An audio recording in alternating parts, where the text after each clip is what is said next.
Sunday morning in Bethlehem. In the Catholic Church of St. Catherine, High Mass is devoted to St. Joseph.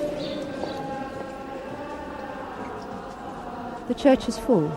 Of course, many tourists come in here. The Catholic place of worship is next to the Orthodox main church. But most of the faithful at High Mass are locals. Catholics are a minority in the Holy Land, both in Israel and in the autonomous Palestinian area, which includes Bethlehem. Around 180,000 Christians live in the Holy Land today. The minority is Catholic. Most of them are Christian Orthodox. 3/4 of the Christians are Arabs. The others are either members of Christian orders in monasteries or members of Jewish families who emigrated from Eastern Europe to Israel.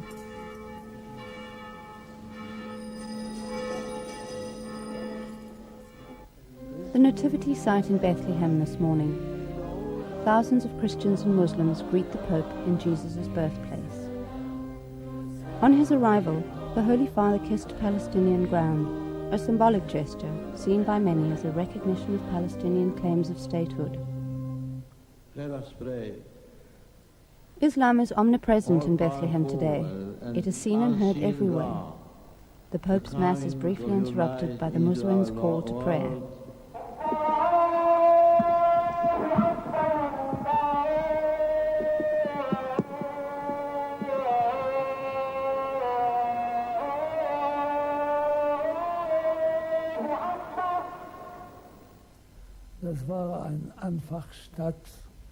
It was a simple town.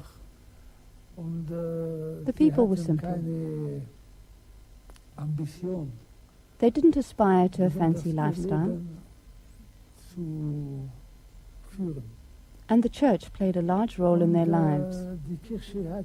It formed a kind of focus for the people who lived here.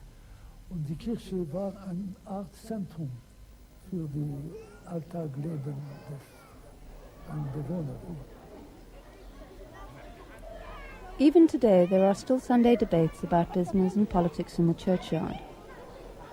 Dr. Dabdoob's family is one of the most established Christian families in Bethlehem. They emigrated from Veneto in the 16th century and finally became Arab. For our children, it was not a problem to tell them to go to church, to practice their religion. But nowadays, everything has changed, unfortunately. So in Bethlehem, there was always a majority in Bethlehem. Because when you see the old architecture and you discover new things, you discover that the Christians continue to be majority here until 1948. In 1948, many refugees came. And for example, we have near our house a camp of refugees here. We have at the north, near Rachel's tomb, another camp of refugees, and another one south of Bethlehem, Deheshi. They're all Muslims, these are people. Bethlehem is a small town, which only livens up when the tour buses arrive. The town lives on the business generated by religion. Traders complain that the tourist groups organized in Israel spend too little time here to spread their money around. The most dominant culture you see on the street is that of Middle Eastern Muslims. It's most noticeable with the women. You hardly used to see girls wearing headscarves, but today even schoolgirls wear them. Muslim women in the Holy Land marry earlier than Christian women and have on average twice as many children. Only half as many Arab women as Christian women work outside the home. Their lifestyle is modest. The high number of refugees around the town is markedly lowering the standard of living. It is not a homogeneous society. The established Christian population is better educated, but even that doesn't guarantee any privileges. Well, there is always discrimination.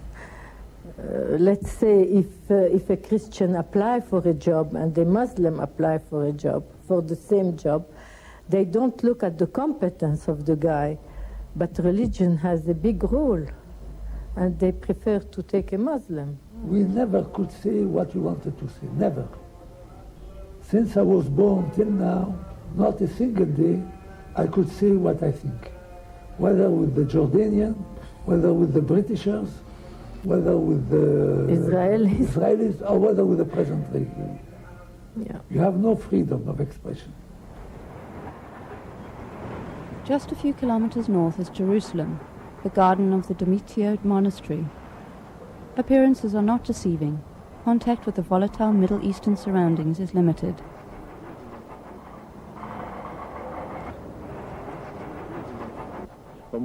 What you have to realize is that the individual communities are not the focal point, but that with our minority of 2%, each individual Christian counts here.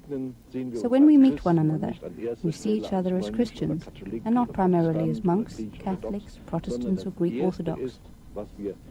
The most important thing is that we live as an ecumenical community, that we are all Christians together in this town and in the Holy Land. That is incredibly important in our 2% Christian minority, and the communities play a less significant role. In Jerusalem's Old Town, each religious community lives in its own quarter, but the tensions don't run between Christians and Muslims. They run between Israelis and Palestinian Arabs. The State of Israel was supposed to provide a safe home for Jews so brutally deseminalized in the European Holocaust. Safety from Christian persecution led to decades of bloody conflict with the Arab world, which doesn't want to foot the bill for Europe. The Wailing Wall is where the political conflict becomes religious. Down below, the Jews mourn the destroyed temple, and at the top, the dome of the mosque shines where the temple once stood. The human drama of three world religions reaches its pinnacle with the Pope's visit to Yad Vashem. I do think there's a difference between saying that Christians have sinned against the Jewish people and that the Church itself, which according to Catholics is God's representative on earth, is infallible. The mistake was made by people, by Christians, which is what the Pope said. Seen from a Jewish point of view, that's not enough. The Church as an institution has sinned. We can talk about that. The opportunity for dialogue has been opened. Of course, there are different perspectives, but the Pope has enabled dialogue to begin, and that is very important. Das sind natürlich verschiedene Standpunkte. Aber dieser Papst hat es dazu gebracht, dass ein Dialog möglich ist. Und das ist unglaublich wichtig. John Paul II, a pope as a simple pilgrim in the Mother Church of Bethlehem. Can the Catholic Church make a spiritual connection here, in the place where it all began?